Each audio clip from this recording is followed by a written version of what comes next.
Paul McQuade and welcome to Roaring Back. Now here we are in bustling Chinatown, one of the most iconic neighborhoods in all of New York City, which really started to form from around the late 19th to the early 20th century. In 1880, somewhere from 700 to 1,100 Chinese immigrants called New York home. Now, with the passage of the Chinese Exclusion Act of 1882, Chinese immigration was restricted, slowing the growth of Chinatown. But by 1930, 4,000 immigrants called New York home. Now, all of this changed in 1965 with the passage of the Immigration and Nationality Act, which completely overturned the immigration quota system, allowing immigrants from all corners of the globe, including Asia, to come to New York, start a new life seeking opportunity with their families, and set up some amazing businesses. So let's go check some of them out.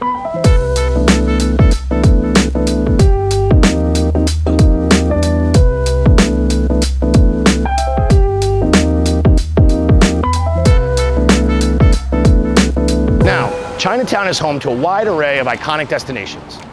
If you want something classic, you can always go to the Chinese Tuxedo, a New York institution housed within a former opera house. If you're looking for something quicker, I recommend going for Bao, or soup dumplings, at Ping's. After that, if you're thirsty, you can get a cocktail at Apothic, which is one of New York City's best mixology bars. But all of this talk has gotten me pretty hungry, and I think what better way to solve that than to feast on some dim sum. My favorite happens to be the Misum Cafe, which has been around since the 1960s and is like traveling back in time to an old Chinese diner. Let's go check it out.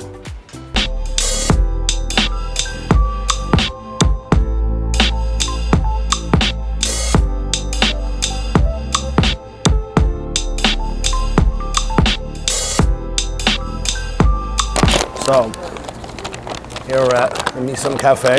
We have some amazing shumai, as well as the Chatsu Bao, which is a pork bun. Wow. Look at those. And here we also have some sticky rice as well.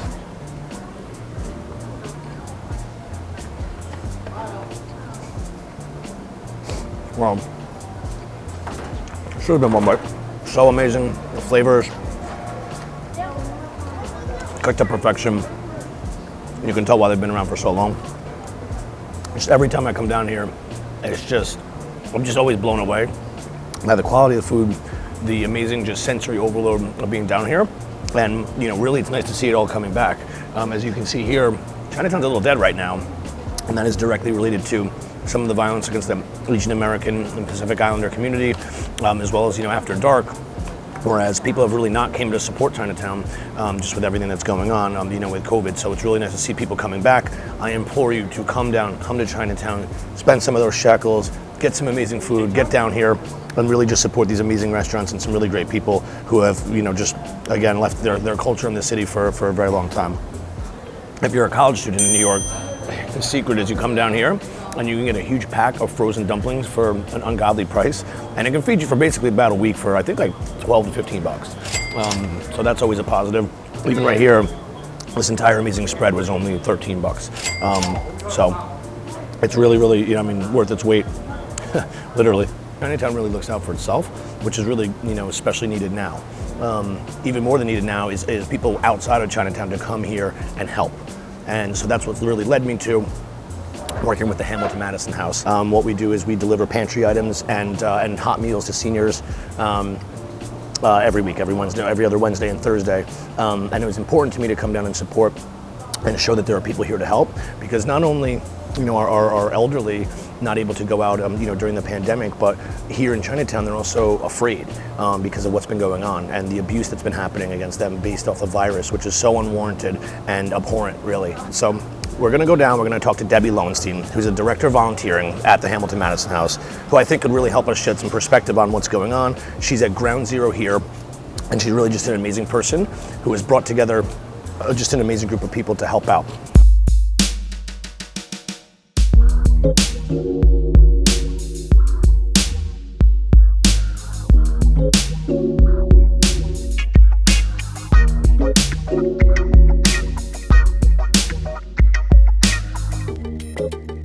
We're here today with Debbie Lowenstein, Director of Volunteering here at the Hamilton Madison House.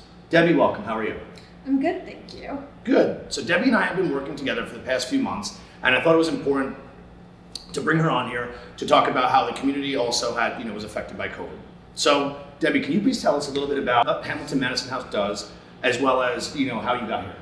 Sure. Hamilton Madison House has been here since 1898 and serving Two Bridges, Chinatown, Lower East Side, that whole time with everything from childcare. We have the largest Asian language speaking behavioral health program on the East Coast and senior services. Right now we're sitting in our Newark, which is a naturally occurring retirement community, which under normal circumstances, this room would be filled with people eating lunch right now, all 60 plus who live in Smith houses. Unfortunately, we're not there at this moment. Yep, absolutely. And so we know 2020 affected everyone in very different ways. So can you talk us through a little bit about how 2020 affected you here specifically at the Hamilton Madison House and as a support group, really for the community? Sure. First of all, our services shut down immediately. We were fortunate that some of our child care and behavioral health were able to resume in-person activities after a few months, but our senior services have been closed since March of 2020. It was 2020. Yeah. I know, and everything moved to be online and virtual, which was, we have amazing staff who are working from home, not even allowed to come into the offices, and communicating with seniors through telephone calls, Zoom when they had it, doing whatever we could to keep in touch with the clients. We also, through great benefactors, have been able to start doing dinners on Thursday nights at one of our senior buildings. It's a building with mostly old seniors, so we're more housebound. And a lot of that stuff came about because everybody's obviously concerned about the anti-Asian hate crimes. People in this neighborhood do not come out at night. It shuts down early, and it's really so unfortunate, and it really affects the seniors. So it's really been a priority to try and get the seniors here healthy food and so that they can feel safe. So listen, with that, Debbie, thank you so much for the time. Anyone, if you're able and you're healthy and you're willing to help out and you have some extra time, please reach out to myself. I will put you in contact. We do amazing work here. Debbie does amazing work. As she mentioned, it is such a tight-knit community of amazing group of people, and to see smiles on seniors' faces and anyone who we really drop off both pantry and hot food, really, when they're not able to get it themselves, will make you keep coming back for the rest of your life. So let me know if you need to, if you're looking for an opportunity. Debbie, thank you so much. Appreciate it. And I'll see you at 3:30.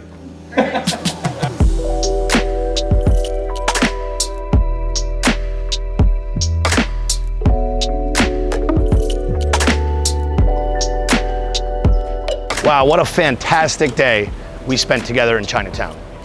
We talked about its very rich history, as well as highlighted some of the amazing spots that it has to offer. We had some unreal dim sum, and then got to talk to Debbie Lowenstein, the head of volunteer services here at the Hamilton Madison House. Now again, roaring back doesn't just mean bars, restaurants, nightclubs, and all that. It's about community, and the community needs help. So if you're able-bodied and you're healthy and willing and have some time, please reach out to me or any one of your local volunteer places to see what services they offer and how they need help. So let's roar back together. Thanks for stopping by, and I'll see you next time.